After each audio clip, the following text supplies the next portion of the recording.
Why do my alignment pins keep falling out? And what am I going to do about it?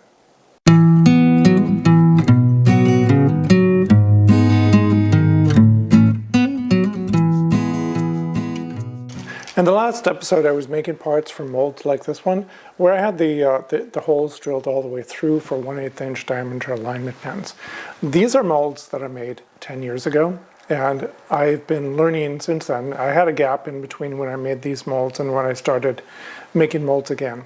But the important thing is that I've improved how I do alignment pins, and I have two approaches that I use today that I prefer much more than what I did before, and they work wonderfully.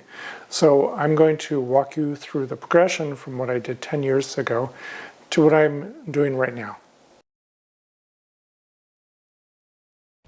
I finally got wise with these pins and decided not to drill the hole all the way through so the pin doesn't fall out, as you can see here. This was one of the last molds I made using these 1/8 inch dowel pins, and I think I mentioned before, these are molds that I made 10 years ago.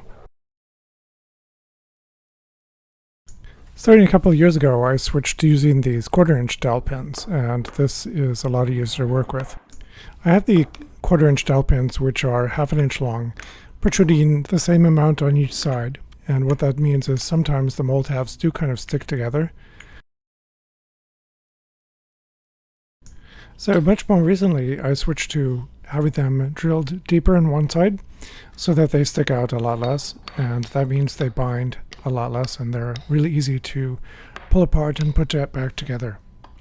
There are two other things that I've done to help keep the pins from falling out.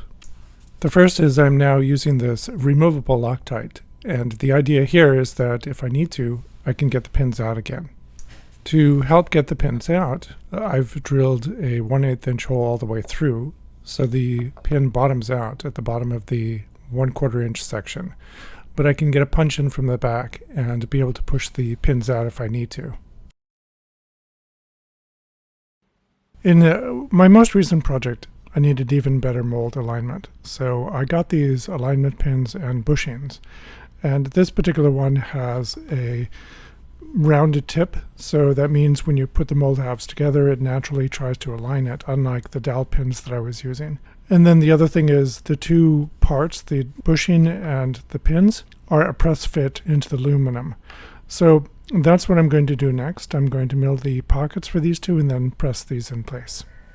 For the holes for the liner, I start by spot drilling the two locations, and then I come back with a drill to clear out a little bit of material in the center, which makes it easier for the next step when I spiral in. That way the end mill is not doing a full width cut for the spiral. This is cutting the clearance for the top. The depth needs to be exact, and now we're cutting the part where the diameter needs to be exact for alignment. This is just the roughing pass. And then after roughing, we come back and we need to do a contour to cut it to the final diameter. And then finally a chamfer to provide a lead in, so when I push the bushings in with the arbor press, it makes it a little bit easier to get started. This is a pretty puny arbor press, and it's really not quite up to the job of trying to push these bushings in with the amount of interference fit that I have.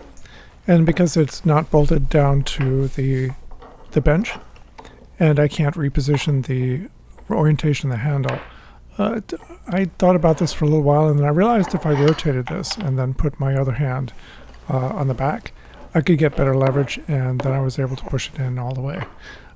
I should either really get a better arbor press or bolt this to the table, or both. The other option, which I decided to use for the pins, is to reduce the amount of interference fit from about 1/1000th of an inch to close to 0. And I'll show that next. But the end result is it's flush, and that'll do. Using pin gauges to check the fit, this is 0.248, and so then I get a 0.249 inch. These are minus gauges, and that also fits, but it's a pretty snug fit. So then after that, I pulled out some new pin gauges I just got. This is a 251 minus, and it does not fit in. To get the hole size just right, I'm using interpolation with the cutter compensation feature. So I set it to wear compensation, and what that means is I can change the number, rerun the program, and it'll cut a little bit of material each time. And then I'm going to enter 0.002 because I wasn't sure which way to go. I should have looked at the one above and realized that because it was negative, positive is not the correct direction. So then I put it back in the machine, and of course it really didn't do much because I moved in the wrong direction with the wear. I moved in the positive direction instead of the negative direction.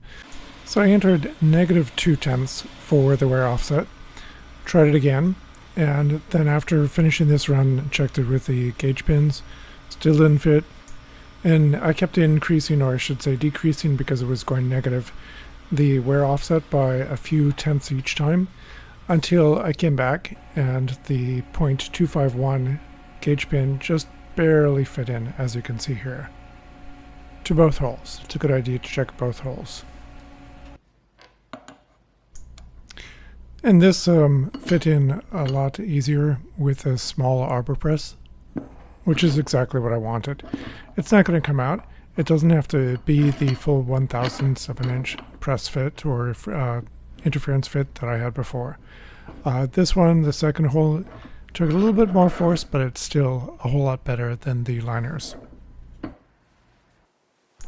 The end result is it works really well. It does take a little bit of work to pull it apart because you really need to pull it straight out and push it back in straight. So it took a little bit of practice to figure out just the right way to pull it apart and put it back together. One question you probably have is, when is it okay to use these 1/4 inch alignment pins? Basically these are dowel pins, versus when should I use these bushings and pins? And the answer is pretty simple. Most of the time I prefer the dowel pins. They're super easy, they work really well, particularly when I can have them recessed like I showed you in the last version, so that they don't really bind and the mold halves go together easily. I used the other ones, the pins and the bushings, in a more recent mold because there was a shutoff that needed to be aligned before the mold halves got close to being shut off. And so I wanted to have the extended pin that I get here so that it has alignment and engagement well before the two mold halves come together, and that helps protect the shutoff that is in the mold. The other case where I would use these bushings and pins is when I'm making an automatic mold where I have the guide pins that are going to keep it mostly aligned when the mold halves move apart and come back together. And then the taper on the end does a really good job of bringing them exactly into alignment every single time. The other thing I mentioned is that when you're pulling the mold halves apart straight, then they work a lot better. And that is the case that would be true when you have an automatic injection molding machine like my Arberg C4B, which I'm in the process of getting back up and running. Please help me grow the channel by subscribing, giving me a thumbs up, commenting below, and if you want to be notified when I have new videos, click the bell icon next to the subscribe button. Thanks for watching, and I'll see you next time.